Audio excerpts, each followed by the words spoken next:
are going to be watching the Everest Discrepancy. I don't really know a lot about mountains because I don't go outside, so let's check it out. Always remember, if you ain't first, You're last. you're last. Columbus, Washington, Armstrong. BerryCrepe. To most, these names are Was I not supposed to be there? remembered for one reason and one reason only. They were each the first to accomplish something remarkable. Okay, there was a reason I wasn't there. The word first is one of the most frequently used adjectives in the English language. Out of all descriptive concepts, first may be the most important superlative. Words we use to express the highest degree of something. I like how you put that on the screen because I was thinking, what does superlative mean? That was an SAT word and I did need assistance. First is one of the most popular superlatives because it's so unambiguous. Being the first person to do anything is a big deal. True. All who follow you have no choice but to know your name.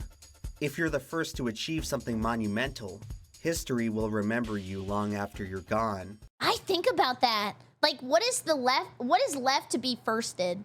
Like, you can always say first comment. That is normally a good first, and if you said that in the comment section, I appreciate you. But then there's also like, I don't know, first person to space, already been done. First person to go under the water, already been done. Like, what is the next first? First to walk on Mars? That would be a huge first. That's actually true. Most superlatives end with the suffix est, a grammatical trait rather fittingly shared by the tallest mountain on the planet. Mount Everest is quite possibly the world's most famous landform.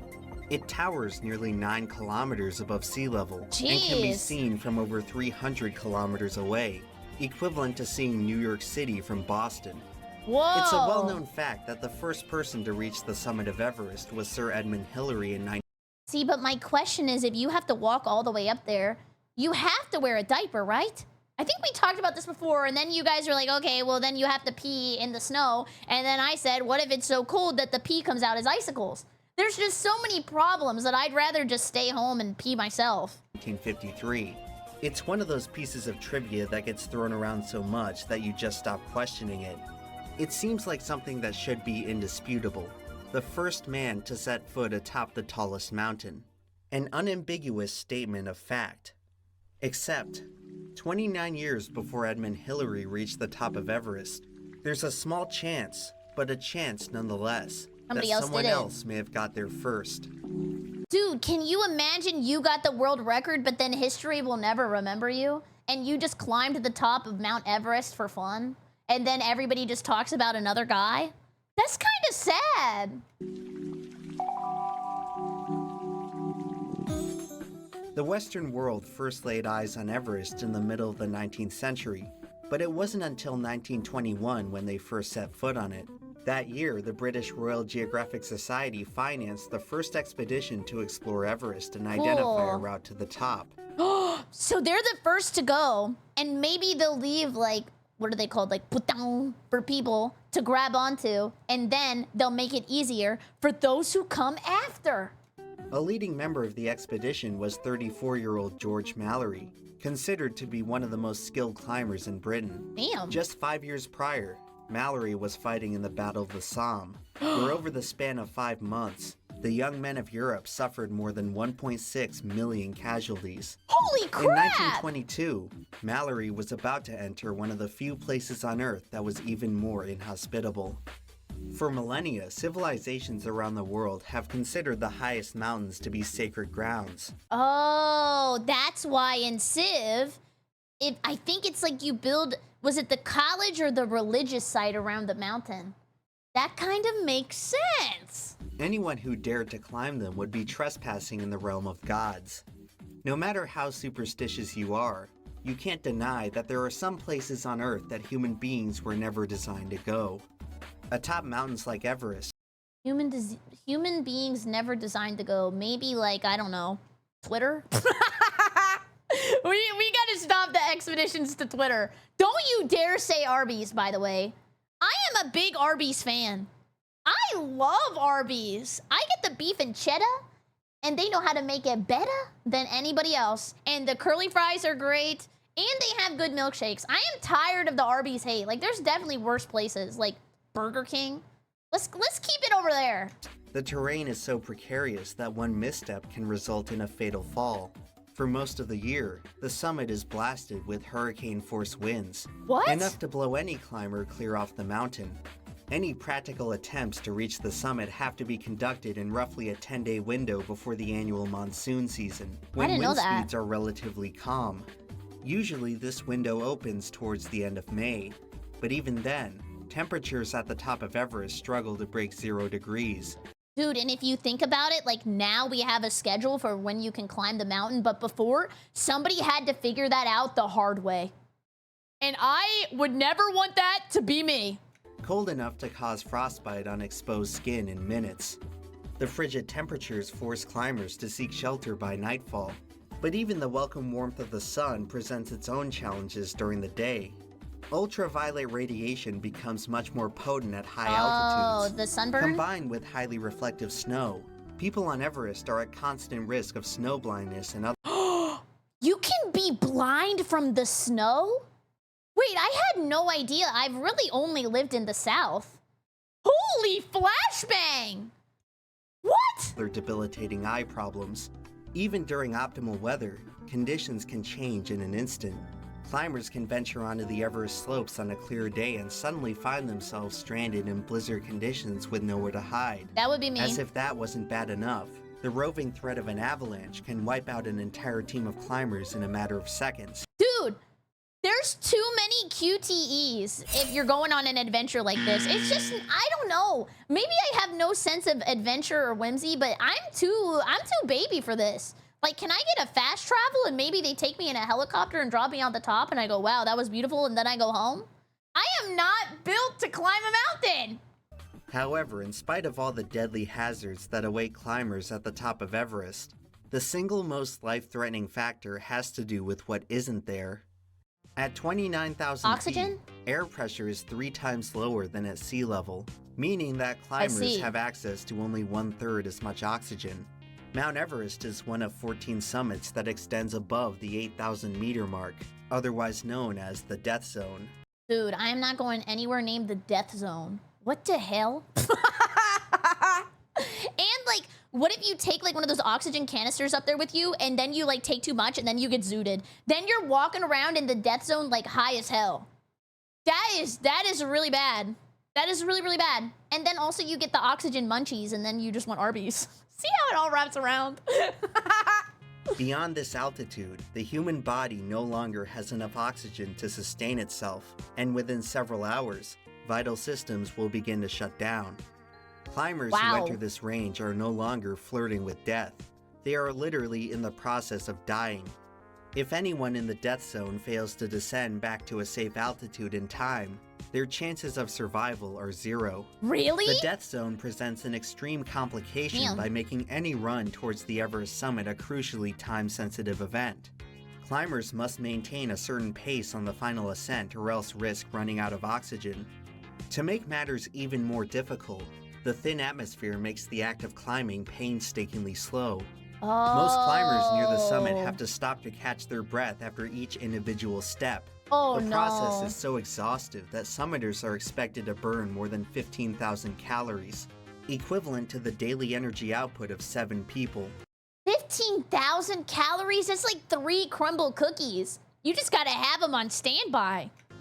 The peak of Mount Everest is in contention for the single most hazardous place on the surface of the Earth. And 99 years ago, George Mallory was one of 6 climbers trying to get there.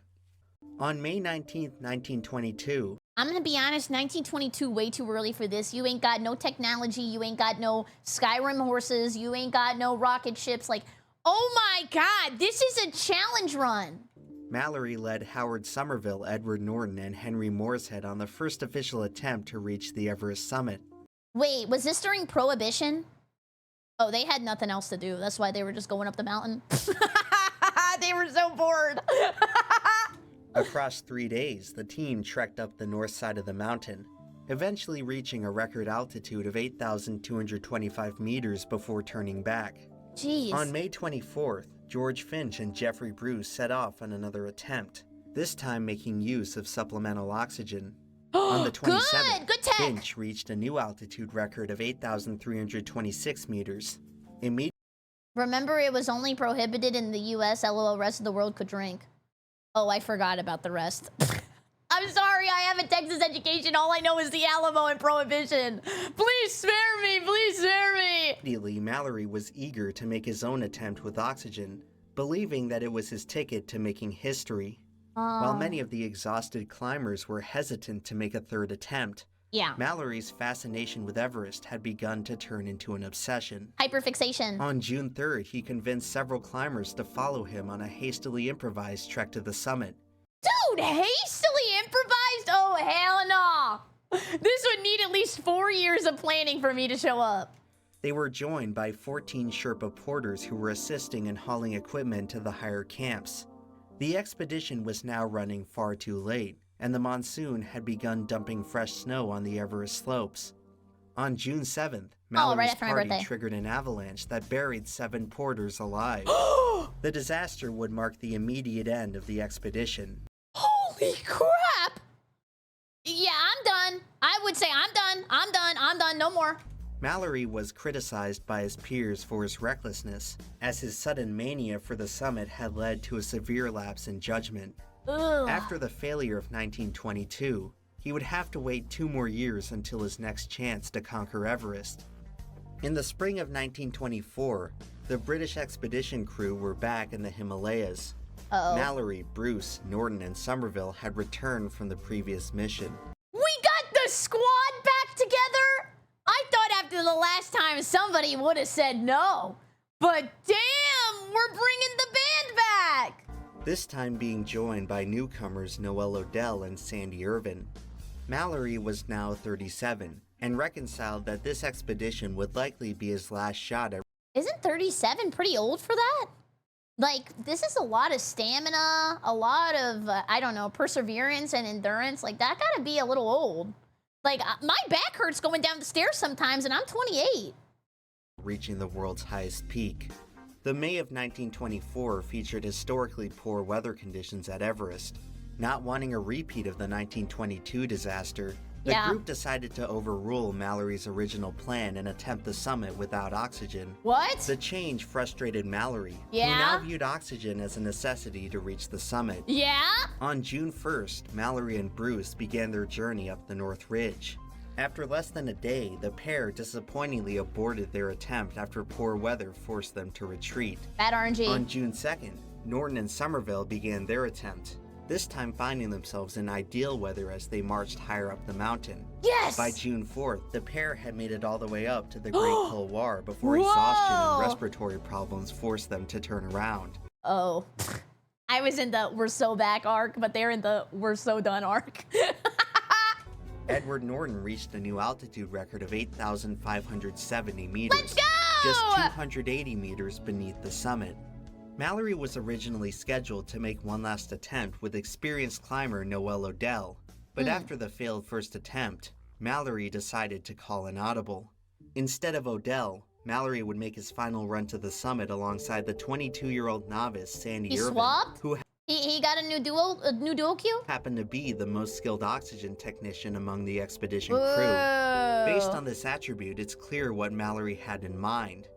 On June 6th, My birthday! Well, not 1924. Let's not get too crazy, but my birthday! Mallory and Irvin began their Surely only good things happen on my birthday. Please, please, please. ascent, each bringing with them as much oxygen as they could afford to carry. Please. The pair were trailed by Odell, who was taking photos about 1,000 meters farther down the slope. These are some badass pictures, by the way. Like, everybody's got a cool fit. They're doing cool stuff. Awesome background. Like, these are like super kino. On the evening of the 7th, Mallory wrote a final correspondence to Odell before the run to the summit, saying to look out for he and Irvin near the summit skyline the next. We'll probably start early tomorrow. Wait, tomorrow? Is that the way we used to say tomorrow? Tomorrow? Whoa, I speak English, but I didn't know that. The 8th, in order to have clear weather, it won't be too early to start looking out for us either crossing the rock band mentioned, under the pyramid, or going up skyline at 8 a.m. Yours ever, Mallory. Day. On the morning of June 8th, Odell eagerly waited for visual confirmation of the climbers, but Everest Peak for the moment was obscured by mist. Then, at They missed their 12:50 chance. p.m., there was a sudden break in the cloud cover, allowing Odell to clearly see the summit. There, Odell witnessed two black dots scaling one of the rock steps on the northeast ridge, Did they beat with him? one dot appearing to climb up and over the crest, just below the final summit pyramid. After 5 minutes, the mist rolled back in, and the two figures disappeared behind the clouds. What? Fog of war? Immediately? No pink wards? Maybe it was a Yeti? Or like, can you go crazy breathing in mountain air and then you like see stuff that's not real? Or there's like SCPs or ghosts or maybe robots? Whoa. This small fleeting moment would be the last time that George Mallory and Sandy Irvin were ever seen alive. What? What the hell? I was not expecting bad end. Huh? Shortly after the sighting, a storm hit the mountain, and Oh, the two no. climbers did not return from their attempt. Odell, as the closest party member, hiked up to around 8,200 meters to search for them. But after 24 hours, he signaled the rest of the crew that no trace could be found. This is the thumbnail, by the way. That's cool. Mallory and Irvin had been lost to the mountain. The tragedy would soon be overshadowed by the burning question looming in everyone's mind. The two climbers were on the cusp of the single greatest achievement in the history of human exploration, and no one in the world knew if they had made it. I'm gonna believe that they did, but that's just because they're the main characters and they're heroes to me. Maybe they did get isekai'd. We don't know.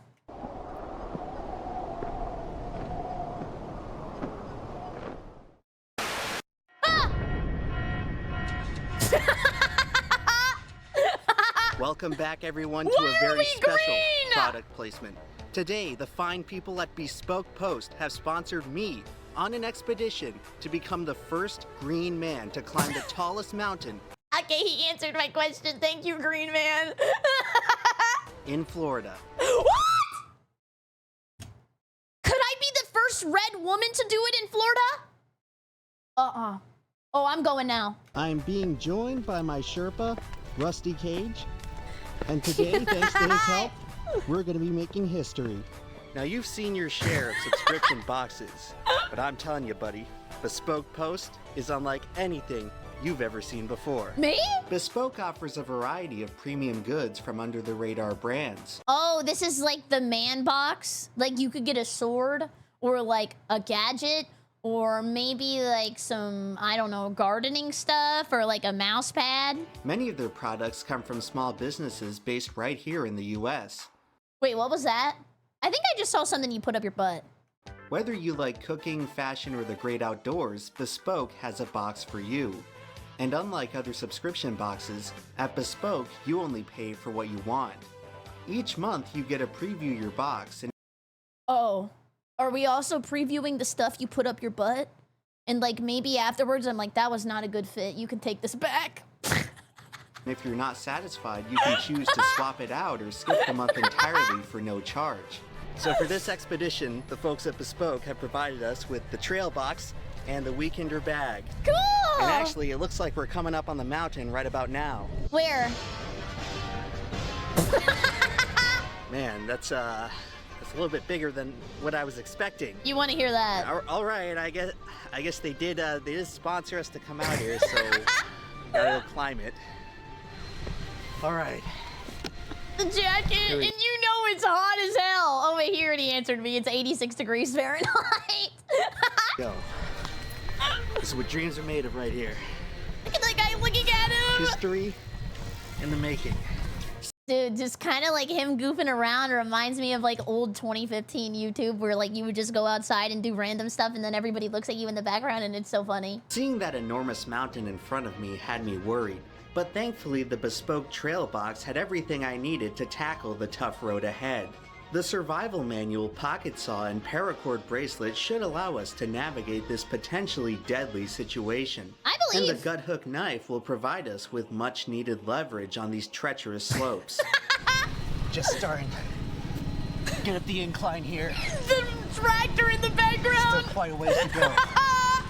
But if we keep up this fast enough vertical pace, You got we this. should be able to reach the summit. Never by surrender. sundown. I was starting to get exhausted from ordering my Sherpa to carry the supplies up the mountain. Luckily, the bespoke weekender bag and nylon shoulder strap attachment allowed us to set up base camp right on schedule. Let's go. Just a few more hours, we can get there. But for now, It's already been 2 hours and 15 minutes. I'm not sure he's gonna make it. Does he have an oxygen technician? we must stop and acclimatize to the sheer altitude difference. Luckily, the cozy interior of the weekender travel bag Nice. has kept our provisions Is that nice a and sub? warm. What is that? It's so green. Oh, it's a Wawa sub! Paste. I can tell you what, it tastes like history. All right, we've reached a high enough altitude on the mountain where we're now required to activate our oxygen systems. All right, fellas, I'll see you at the top of the mountain. You got this! We did it. He made it! I did it. I have become the first green man to climb the tallest mountain in Florida. Yeah! And wow, just look at that view.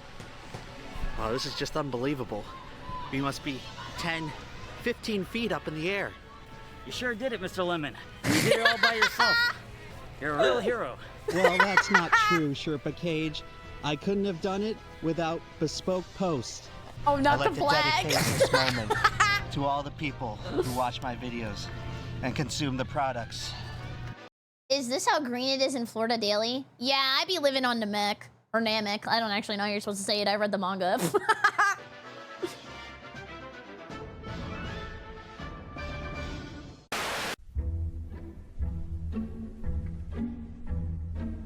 Following the 1924 Everest expedition, reporters were eager to find out whether the highest peak in the world had been reached. As the last people to see Mallory and Irvin alive, the other members of the expedition found themselves in a frenzy of media attention. Ooh, they're clouded up. Odell, Norton, and Somerville were under the consensus that the pair had reached the summit. However, the greater climbing community were far more skeptical. Yeah, no shot he did that. They got their own Reddit.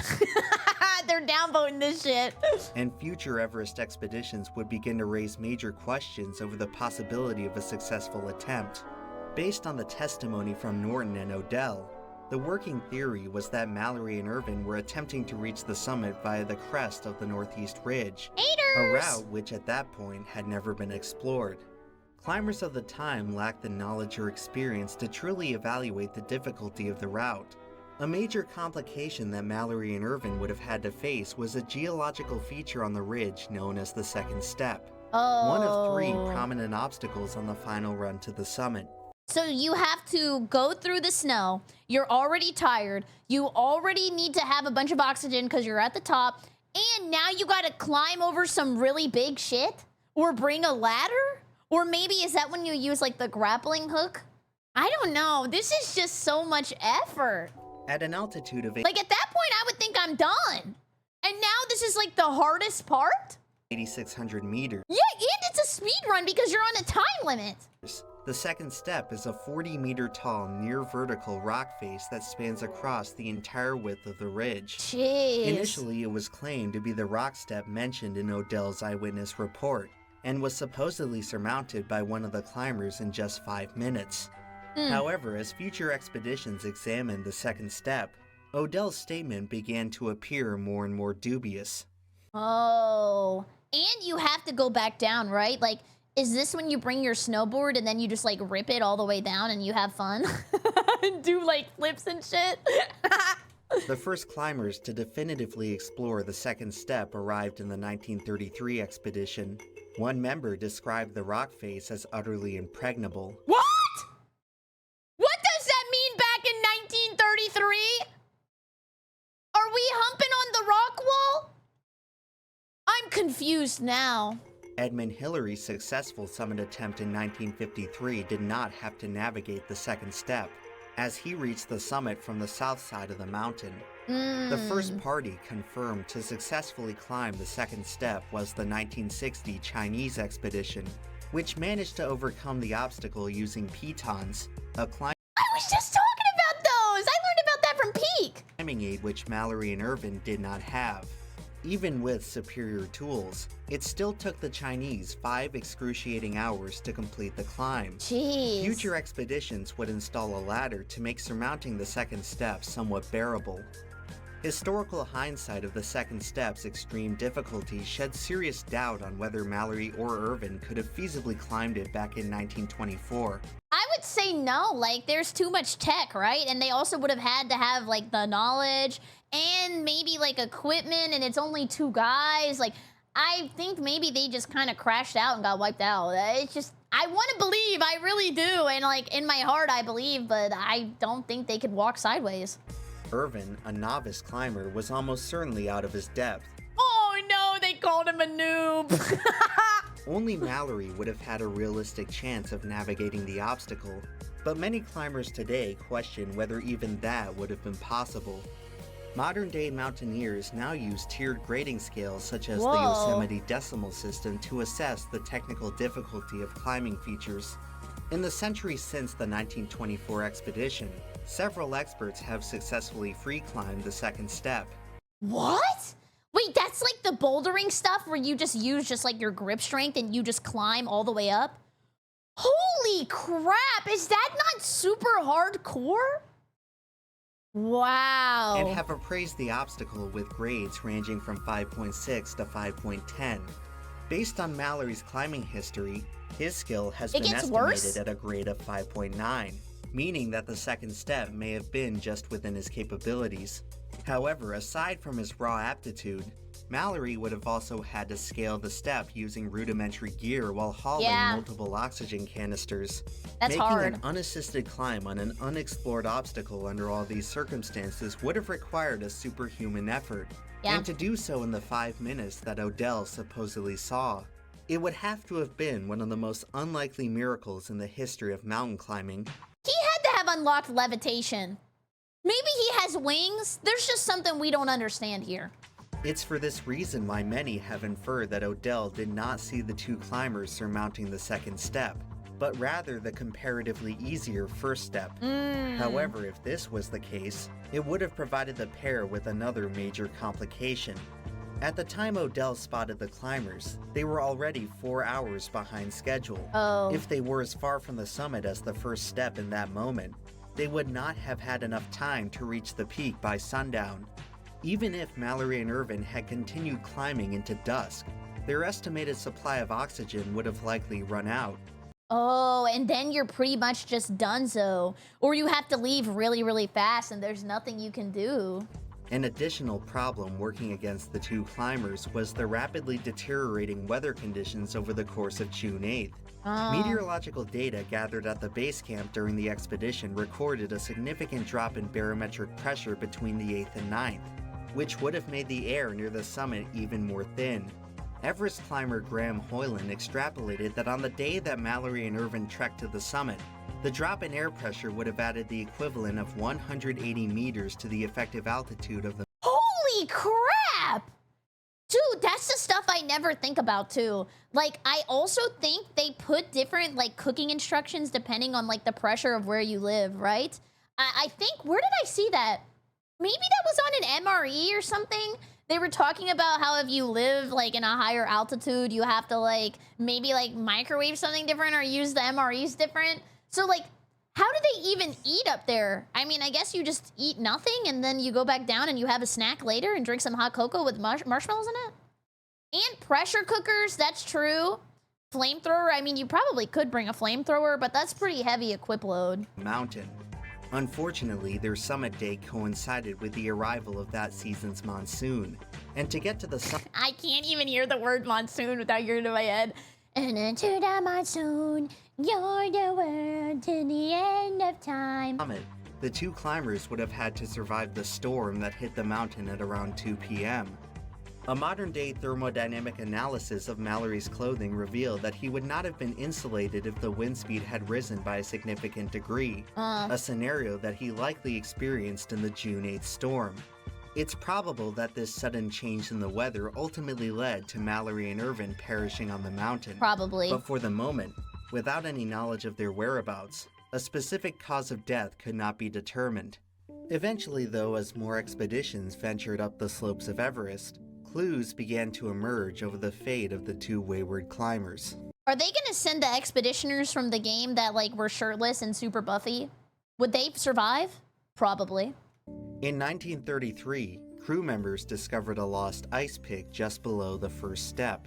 Nice. The pick was eventually proven to belong to Sandy Irvin, who likely dropped it near the scene of the climber's fatal accident. Now that an artifact from the missing climbers had been recovered, researchers of the mystery concluded that their final resting place couldn't have been far. I have a really morbid question. I'm so sorry. So you know how like in Pompeii when the volcano like erupted and then all of their bodies were saved because they were like basically like fossilized or something like that? Like if you end up like on the mountain, does your body preserve well because it's frozen? Or does it like decay faster because of the weather conditions? I actually don't know. Yes? Okay, so like if they find it, then maybe they'll have a better chance of like identifying them. Well, were there dental records back then? I don't know. There's a lot of questions here. Due to the extreme cold near the Everest summit, bodies stranded atop the mountain don't decompose. I'm sorry. I think I asked too soon. I should have just unpaused the video. My bad. Allowing them to essentially remain frozen in time. Thank you. In 1975, Chinese climber Wang Hongbao reported spotting a body at an altitude of 8,100 meters. Judging by their clothes, the remains must have belonged to a climber from an old British expedition. 24 years later, several researchers organized a search to locate the deceased climber. It was on that expedition that Dude, look at those radical glasses, though. Like, this reminds me of a simpler time. Conrad Anker discovered a corpse about 300 meters beneath the site of the lost ice pick. Lying there, face down in the snow, was the body of George Mallory. What? Mallory's remains Holy showed evidence crap! of 3 key injuries. He suffered a broken leg, a puncture wound in the skull, and What? bruising from a rope around his waist. Dude, so what if he was like roped up and then he slipped and he fell and then it like snapped him and then his leg like broke on a rock or something and he had such crazy whiplash that he ended up banging his head on the side of the mountain? Holy Mortal Kombat! That is wild and super brutal. And it broke his tibia. Is that like a hard bone to break? I think the, what's the one I'm thinking of? Oh, the femur. Yeah, this is a really bad injury. The bruising indicated that Mallory and Irvin were likely roped together when one of them fell, Oh no! snapping the rope and separating the duo. Mallory's injuries were not severe enough to indicate a steep fall. He may have Okay. experienced a minor stumble at the ice axe location, after which he descended further down the slope where he suffered a second fatal fall. Oh no. Several of Mallory's possessions were recovered from the scene, which revealed additional clues to the summit question. His climbing goggles were found stowed away in a pocket, indicating that he was likely operating in low visibility. Oh no. Mallory was probably descending after the sun had set or during storm conditions. One of his pockets concealed a note with a list of 5 oxygen cylinders, providing evidence that the climbers had brought 1 extra cylinder than previously thought. Huh. In fact, the same search mission So like it was good because they were gonna have like higher like what was it, the pressure and stuff like that, and like it was basically at a higher altitude. But then also that's way more inventory and way heavier, and that definitely would have been more difficult. But I mean, I guess you could litter. I'm not saying to litter, but maybe they could have dropped some inventory while they were going up if they didn't want it anymore and it was just adding too much space. actually recovered one of these cylinders, an artifact which marked the highest confirmed point that Mallory and Irvin reached. Aw. Rumored to be among Mallory's possessions was a photo of his wife, which he planned to place at the summit. No! It's so sad! What the hell? Why would you do this to me? The photo was not found on Mallory's body, sparking further speculation to a successful attempt. But beyond speculation, no Dude, what if he went to the top, put the photo, and this was them on the way back, and now she gets to live on the top of Mount Everest. She's Miss Everest. No evidence could be found that conclusively proved whether he did or did not reach the summit. Many researchers hoped that finding George Mallory would finally provide a solution to mountaineering's greatest mystery, but it may have only created more questions than answers. Is Animal Today, Crossing? nearly 100 years after the tragedy, climbing experts are still split on the fate of Mallory and Irvin. Seasoned veterans like Conrad Anker and Graham Hoyland are of the opinion that they did not make it. Probably didn't. I'm gonna be for real, evidence saying probably not. But I wanna believe! Reasoning that the duo simply had too many factors working against them. Other researchers are more optimistic. Philip Summers notes an inconsistency in the number of sleeping bags accounted for on the 1924 expedition, and suggests that Mallory and Irvin may have carried 2 of them on their summit attempt, possibly as a means of attempting a bivouac to buy them more time. Michael Tracy offers a solution to the second step problem by suggesting that the climbers bypassed the obstacle entirely by using the North Ridge Traverse. Dude, these kind of things I think are so interesting, right? Because, like, you don't know. But at the same time, it bothers me because I want to know. That's why I can't really watch Unsolved Mysteries anymore, because I'm like, damn! Like, who did it? I gotta know! Which was the standard route at the time. Tracy presents a comprehensive explanation for how the pair could have followed this route while using a system of oxygen caching to reach the summit before sundown. In this case, Odell would have actually spotted the climbers at the 3rd step, which would be far more consistent with the supposed 5-minute climb. There are various other creative theories regarding Mallory and Irvin, but until further evidence surfaces, a definitive conclusion may never be reached. Maybe we could have the happy ending where they just really liked each other and they wanted to be bros forever and they were tired of living up to the expectations of other people of climbing the mountain. So then they just went and they moved to like the Netherlands and then they just started like playing Nintendo 64 and then they lived the rest of their lives together. You never know. Fortunately, the mystery is not yet a hopeless cause, as the answer to the summit question may lie among the still undiscovered remains. But the body, that was fake. That's fake news. That's not them. That was from Spirit Halloween. Of Sandy Irvin. It's highly likely that if either of the 2 climbers reached the summit, they would have collected rock samples. The rocks found atop Everest are geologically unique to that part of the mountain. If Irvin were to be found with summit rocks, it would prove that one of the climbers had made it to the top of Everest. Oh, interesting! Curiously, the 1999 forensic search of Mallory's body neglected to check for summit rocks. What? So it remains unclear whether Mallory had any on his person. At the time, the prospect of rock samples had been completely overshadowed by the single most compelling missing piece from the 1924 expedition. As Mallory passed Howard Somerville on his final trek up the mountain, he asked to borrow Somerville's portable Kodak camera to... Dude, wait, Kodak's that old? I actually had no idea. And I miss taking pictures that you had to go and take to the store and then get developed. But back in the day, like, what if you were feeling like Bound Chicka Wow Wow and you were taking naked pictures of somebody? Like, those had to get developed. Were people, like, printing photos that were inappropriate back in the day? And then the person who had to print them had to see them? Interesting questions. Capture photographs in the event of a successful attempt. When Mallory was found in 1999, the camera was not found among his possessions. Oh no. Therefore, it is likely that Mallory handed off the camera to Irvin sometime during their descent. If the camera is ever located, Cool the box. undeveloped film within could finally solve the mystery once Wait, they look like animal cracker boxes. Oh, now I want animal crackers. But I want them with the frosting and the sprinkles. once and for all. Modern-day photographers have shown it's possible to develop 100-year-old film. Really? It's unknown whether the extreme conditions atop Everest would corrupt the process, but in the event that the camera is found, Kodak provided special instructions to give the film its best chance at survival. But before any images can be retrieved, researchers will most likely have to locate the body of Sandy Irvin first. Yeah. Xu Jing of the 1960 Chinese expedition claimed to have seen a dead climber lying on his back near the first step. Dude, but there's got to be a lot of people up there by now who have passed away. So, like, every year it gets harder and harder and harder because more people are probably dying on the mountain. Many researchers have inferred that this must have been Irvin, but subsequent searches of the area have thus far turned up nothing. Somewhere high up on the mountain, the missing piece of the Everest Discrepancy is waiting to be found. But until that happens, all we have are the theories.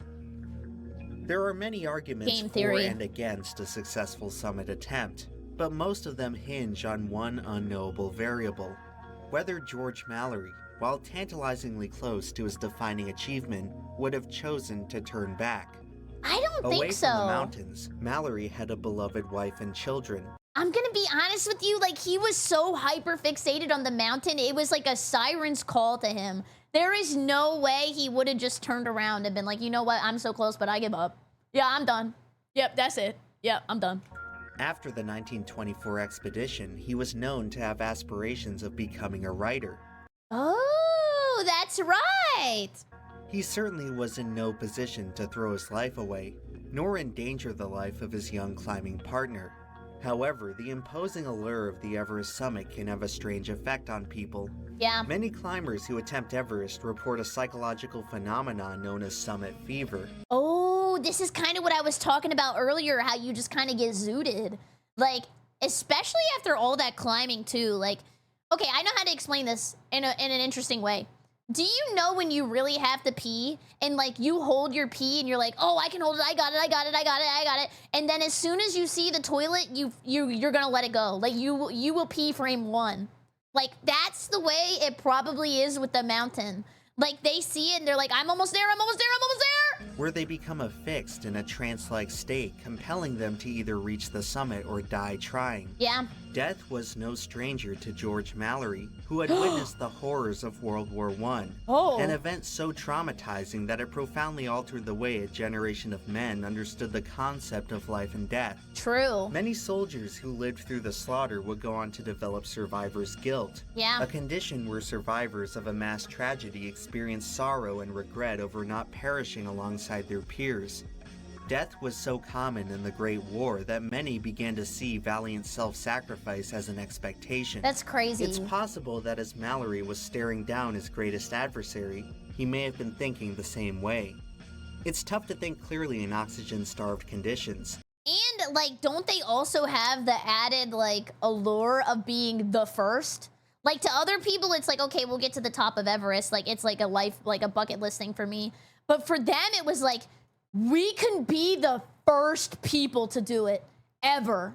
And chasing the summit had already once enticed Mallory into a reckless decision. Like you can make Considering history. what was at stake in that moment, one has to wonder whether the temptation was too much to resist. At the end of the day, the summit question may simply come down to the limits of human obsession. True. But as far as any of us are concerned, does it really matter if Mallory or Irvin made it to the summit, regardless of whether they succeeded or failed? Well, they got farther than me. I'm probably not gonna get that close. We managed to reach the top of Everest anyway, and we did so long ago.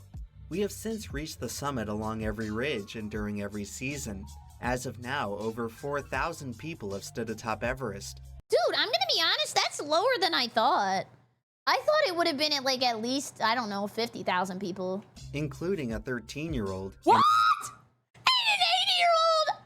Holy crap, I'm such a failure! An 80-year-old, a blind man, a double amputee, and in 1995, George Mallory, who conquered the mountain that took his grandfather's life, although— Oh my god! Are you serious? Holy clap! He finished the legacy! That's insane! years ago. Wow. Today, climbers can reach the summit by following Holy. a fixed rope that extends all the way down to base camp. Oh, really? The summit trek Wait, so now it's just like follow the line leader and then everybody just holds onto the rope and you go to the top? I didn't know that actually. I thought you still had to like, I don't know, get like the sticks and shit. has become so foolproof that practically anyone in good health with $50,000 and a What? few weeks to spare 50K? Dude, you really have to pay that much to climb something that's free and in the world? What? Are you serious? can reach the top of the tallest mountain in the world. What used to be considered the most astounding They have people guide you. But even then, $50,000? Like, that's a lot. That is like excessive. 50K? No. Give me a second. It says the standard guided trip costs between $40,000 and $100,000. And it says that there are Icefall Doctor that costs $2,500, $4,000 garbage deposit, $3,000 fee for a liaison officer. Did I say that right? Then one-to-one support ratio, so you get your own little guy. The work is dangerous, so they charge you because they basically like don't want to be going up there all the time for free. You need oxygen bottles. You need multiple oxygen bottles costing roughly $650 a bottle. You also have to buy the oxygen for the guy guiding you. And this can add to $4,000 to $10,000 easily because you're buying for two, basically. And it says that reputable operators, which often cost $70,000 and up, provide medical care, and they speak English. Damn! So this is just like rich people shit now? Do you think this would be wild to the people who first climbed the mountain to kind of like discover stuff and like, I don't know, make history to see that it costs $50,000 now to do it? That is insane, man. An achievement in human exploration has since been relegated to a neat trophy to brag about at a cocktail party. Dude, that's sad. It's somewhat disheartening to see how even a place as mystifying as Everest eventually found a way to be commodified and commercialized. That is sad. These days, it seems that there are hardly any frontiers left to explore. Mars, I guess. As of now, the greatest discoveries reside not in mountains, but in mysteries. We may never know for sure what happened to Mallory and Irvin, but pretty much all of us can be confident about one thing. No one would prefer if they had failed. Yeah. It's a shame that history only tends to remember the first, because so many other remarkable stories and people get lost in the fold. Whether or not Mallory and Irvin made it to the summit, the fact remains that they both gave their lives trying to push the needle of human achievement. Dude, they have like a gravesite up there with rocks and stuff. That's kind of crazy to look at. If you were like walking up there and you pass it, like those were the people who went there first. And like now you get to do it and they paved the way. Barry, I believe it's mostly due to risks and length of stay being quite long, and it's quite a remote place, meaning everything is just expensive. Dude, I totally agree. It's just sad. Like, I always try to see things from like other perspectives, if that makes sense. Like, imagine you just wanted to climb the mountain and now you're like a ghost and you see everybody else is just paying like 50K and they just kind of having fun. I don't know. I can't really explain it. It's like a weird dichotomy. Is that the right word? Or like, this is an SAT word, right? No. Somebody help me find this word. It's big. When things are side by side, but they're different. Oh, come on. Somebody here speaks better English than me. No, I'm not an oxymoron, but thank you. Juxtaposition! Thank you. Clap that guy. I meant juxtaposition. I don't know how you figured it out, but that was awesome. Thank you. Achievement. It's chilling to consider someone spending their final moments stranded high above the clouds with no hope of rescue. Yeah. You can only imagine how lonely it must feel. That is sad. But in a spiritual sense, the greatest pioneers are never truly alone. While on the precipice... Wait, that does kind of make a lot of sense. Like, they're not alone because we will remember them forever. So basically, they won. Of making history, all of mankind is with them. Yeah. If they were to Spirit fail, bomb! So would the rest of us. True. Human beings are defined by challenging the unknown. The innate desire to explore unifies us all. We will not rest until every summit is reached and every question is answered. George Mallory put it rather succinctly back in a 1923 interview for the New York Times. When asked why he wanted to climb Everest, he simply responded with the three most famous words in mountaineering. Because I can. Because it's there. Oh, I was so close. That also has crazy aura. That is an insane aura farm. Wow. What a great video.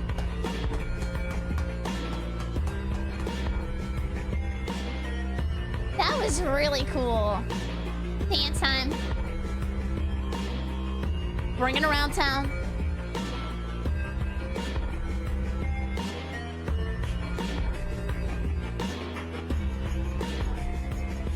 Anyways, thank you so much for watching. I super appreciate it. Please check out the original and come by the Twitch stream, twitch.tv/BerryCrepe. And you can use code Berry for 10% off your Gamer Subs order. It super helps me out. And maybe one day I'll get a cool Booba Shaker cup, and I would appreciate it. I hope you have a great evening. Goodbye, YouTube. Goodbye, goodbye, goodbye.